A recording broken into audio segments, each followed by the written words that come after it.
Welcome back to News Day. Joining us now to review some of the headlines of today's newspapers from around the world is Arise analyst Emmanuel Lefeni, and of course, Dayo Shubo-Ali, who is still here with us. Gentlemen, it's good to have you with us as always.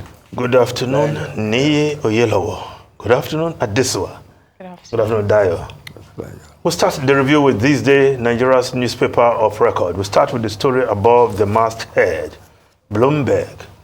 Nigeria may suspend import levies on food to ease inflation.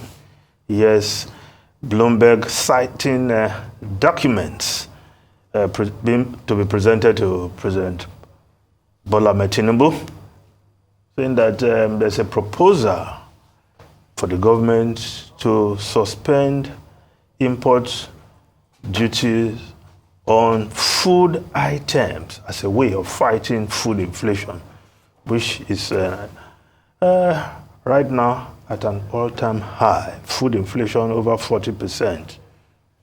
Will that bring some relief? It's not going to be forever. A lot, for 6 months. A lot, man. That's and you're welcoming such a move? Of course. Okay. Emphatically. The essence of government is to make life livable for citizens and not to follow some economic theory that is not beneficial in any way, which is what the IMF has always been doing. And you mentioned only food. It's not only food. You mentioned pharmaceuticals. Yes, pharmaceuticals, poultry. Yes. You cannot say you allow the free market to run the economy. It's a human something. Yeah, and even the pharmaceutical sector have been groaning that a lot of people can't actually afford people are dying, so many of the drugs. Yes, they cannot afford drugs. Welcome it. It's even in Europe, those who impose this free market thing on us, they are helping people when they are in trouble. When Russia struck with this with the war, and they couldn't they lowered energy prices. When they started climate change, and they were punishing farmers for polluting the environment, and the farmers said they were not making profit, they protested in Brussels. That is government responsiveness. Okay. So it's a mandate. So we'll see how government will implement this, because right now they're only quoting documents that looks like a proposal the government is considering. So you are giving the go-ahead that government should go ahead and do it. No, you are giving them the go-ahead. I love it. Your government, the government of the people, by the people, for the people. So you are part of the government. I'm not against it. Okay, for the next 6 months. So if that starts anytime soon, then it will be there till December. So what will happen after that? We need to grow more food, deal with all the issues that are besetting. Yes, all the issues besetting production of food. As a nation, we should be able to feed ourselves. We have the land, we have the manpower, we should mechanize our farming, and we will not have this problem. But of security. Of course, it's part of the challenges the government has to deal with. Tomatoes that has gone up to and gone through the roof. So we are told that this is why women who go to the market, you should know that, right? Those are the results of there's some disease affecting our tomato production. Our research institute should be able to deal with that, right? But it's a good move, at least, to bring some succor to our people, to Nigerians who are complaining bitterly. Being power, we've heard it, right? When the president came to Lagos. Now, the lead story of this day, probe panel accuses El-Rufai of diverting 423 billion naira. Ex-governor says he served with integrity. Accuses ex-governor of reckless award of contracts without due process, alleged authorizing humongous withdrawals of naira, dollar cash with no records of utilization. Denied state resources for development. The Kaduna State House of Assembly ad hoc committee set up to look into activities of the immediate past administration of Nasser El-Rufai. Submitted its report, and according to the report presented yesterday, Honorable Henry Zachariah, which presented the report to the House. And these are the findings, and they are calling for the law enforcement agencies to investigate further and take the necessary action. Yes, El-Rufai said, well, I served with integrity, but these are the findings of the House. Well, and he can defend himself. He has the right. The institutions are there. Before you give your judgment, let me tell you. I'm not doing judgment. El-Rufai Yes. Was a very powerful man, not in Kaduna, but in Nigerian politics. You get me? So he's bound to have enemies, strong enemies. Yes. They have probed him. Let them give him the opportunity to defend himself.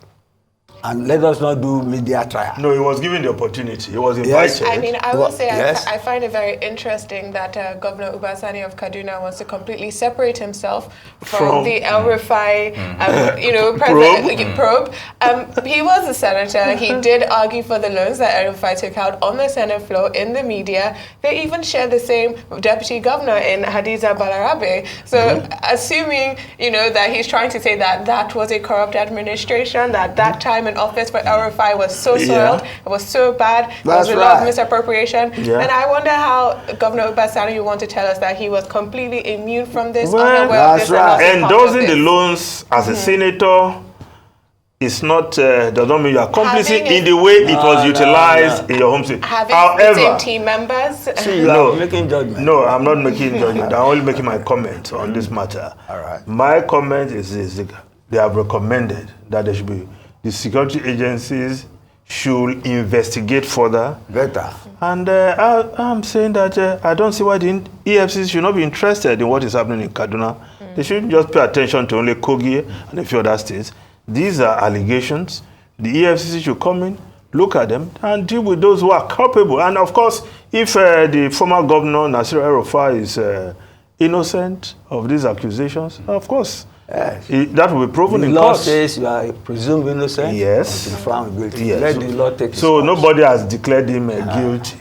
That's why the House, in that report, recommend that the security agents should investigate, should wade in and investigate. You see, I'm afraid, and I hope this will not deteriorate to the situation in Kano.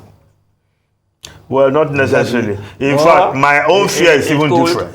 Oh, yes. My own fear is different. What's your fear? My fear is I don't want this one tomorrow. So, the governor and his, not necessarily a godfather, and his, they have settled.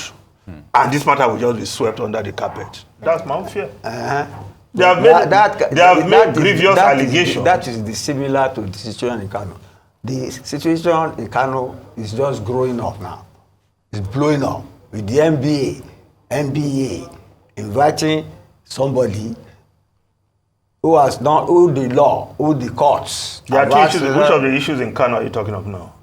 Is it the Emirship issue Kano now, or the Ganduje probe issue? I'm talking of, I said Emir.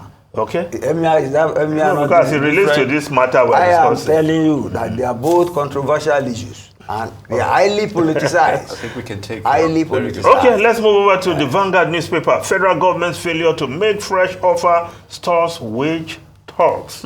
As Labour hits back at Akpabio over allegation of economic sabotage. Says real saboteurs are political elites looting, abusing power. Urges patriotic National Assembly members to disown Senate President. Of course, Nigerians need living wage, not minimum wage. Of course, the wage discussion still on, negotiation. But the Punch newspaper is reporting Finance Minister submits template. We'll tie it. Okay. Submits template to Tinubu today. Tripartite committee awaits template to resume negotiations 2 p.m. Thursday, that's today.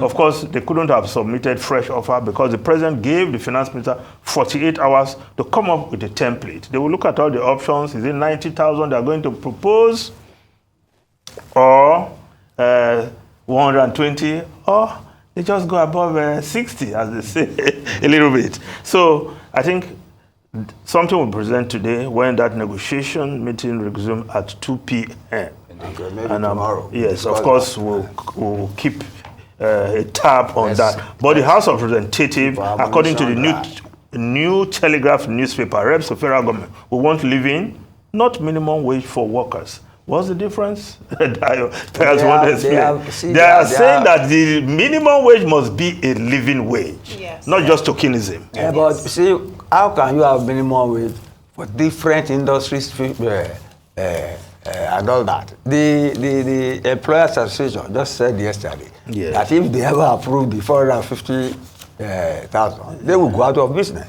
No, that is realistic. That's why they are negotiating. All these are semantics. Let them meet tomorrow. And then Labor has to also climb down. Yes. That's the whole idea of negotiation. Don't say Labor must climb down. Yes, they have to.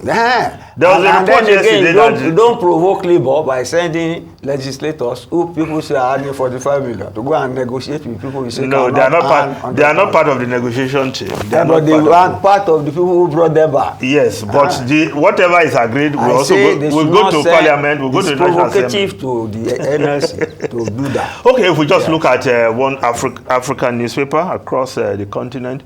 We'll go to South Africa, where the Citizens newspaper is reporting. Will ANC choose wisely? ANC will be presenting 3 options to its national ANC?